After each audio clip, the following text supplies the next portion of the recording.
இப்போ ஒரு ஸ்லீவ் எடுத்துக்கோங்க. இதில் வந்து 3 இன்ச்சு கிளாத் எடுத்து 2ஆக மடித்து அதை அப்படியே நீளமாக தையல் போட்டுக்கலாம்.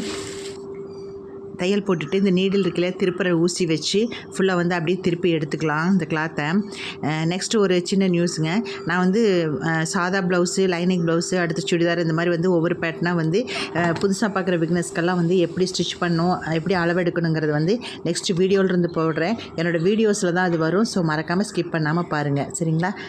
இப்போ வந்து அடித்து திருப்பினதை வந்து ஒரு 1.5 இன்ச்சு வச்சு மார்க் பண்ணி கட் பண்ணி எடுத்துக்கலாம். நிறைய பீஸு எடுத்துகிட்டு இந்த ஸ்லீவில் வந்து ஃபுல்லாக பக்கத்தில் வச்சு எல்லாத்தையும் அடுக்கி ஸ்டிச் பண்ணிடலாம். பக்கத்தில் வச்சு அடிச்சு ஸ்டிச் பண்ணிவிட்டு இந்த 2 சைடு வந்து பிசுறு தெரியாமல் இருக்கிறதுக்கு ஒரு லேஸ் வச்சு அடிச்சிருக்கிறேன்.